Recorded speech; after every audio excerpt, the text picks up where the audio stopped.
Cookery சேனலை பார்த்து யார் வேணாலும் சமையல் பண்ணலாம். ஆனா சுவையான சமையல் பண்றது எப்படி? நான் இதயம் நல்லெண்ணெயில சமையல் பண்றேன். ஆஹா ஓஹோன்னு பாராட்டுறாங்க. நீங்களும் இதயம் நல்லெண்ணெயில சமையல் பண்ணுங்க, பாராட்ட வாங்குங்க. தினம் தோறும் வாங்குவே இதயம் இதயம். திருப்பூர் பல்லடம் அருகே ராயர்பாளையத்தில் இந்து முன்னணி ஊழியர் கூட்டம் நடைபெற்றது. மாநில தலைவர் காடேஸ்வரா சுப்பிரமணியம் பேசும்போது, இடைத்தேர்தலில் ஜெயிக்க 30 அமைச்சர்களை களமிறக்கியது தேவைதானா என கேட்டார். 30 அமைச்சர் போயிருக்காங்க. ஒரு நல்ல ஆட்சி இருக்குது, நல்லா செஞ்சுட்டு இருந்தாங்க, மக்களுக்கு சேவை செஞ்சுருந்தாங்கன்னா இவங்களுக்கெல்லாம் அங்கே என்ன வேலை?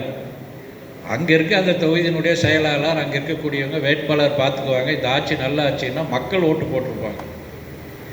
அப்போ இத்தனை பேர் அங்கே போயிருக்காங்க, இவ்வளோ செலவு பண்ணியிருந்தாங்க. நேரம் 100-150 கோடிங்கிறாங்க செலவு, ஒரு கட்சிக்கு, ஆளுங்கட்சிக்கு மாத்திரம். அப்போ அந்த 150 கோடி அவன் செலவு பண்ணிவிட்டு அந்த எம்எல்ஏ நாளைக்கு என்ன சும்மா இருப்பாரா? நம்ம கோவை பார்லிமெண்ட்டில் வந்து ஒரு ஆளுக்கு வந்து 500 ரூபா கொடுத்தோம். வேறு கட்சி கொடுத்தாங்க கூட, ஏதோ ஒரு கட்சிக்கு வந்து 50 ரூபா 500 ரூபா போட்டாங்க கூட, ஒரு 20 லட்சம் மக்கள் நினைக்கிற ஓட்டர்ஸ், ஒரு 10 லட்சம் பேருக்கு கொடுத்துருந்தோன்னா 50 கோடி ரூபா வேணும். இதுவாக கூட்டணி கட்சி கொடுக்கணும், பூத் கமிட்டி கொடுக்கணும். இப்போ இருக்க பொறுப்பாளர் பணமெல்லாம் வேலை செய்கிறதில்ல. என்ன பொறுப்பாளர்கள் என்ன, இவன் ஜெயிச்சுட்டு போய் சம்பாதிப்பான், நாம் இவனுக்கு சும்மா உழைக்கணுமா அப்படிங்கிற மனப்பக்குவத்தை இந்த அரசியல்வாதியை வளர்த்தி விட்டுட்டாங்க.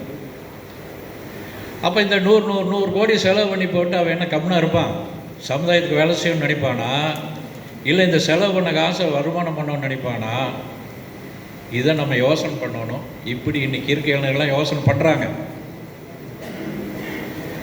அதனால் ஹிந்து முன்னணிக்கு நிறைய இளைஞர்கள் வந்து சேர்றாங்க. சரியான அமைப்பு ஹிந்து முன்னணி தான் நினைக்கிறாங்க.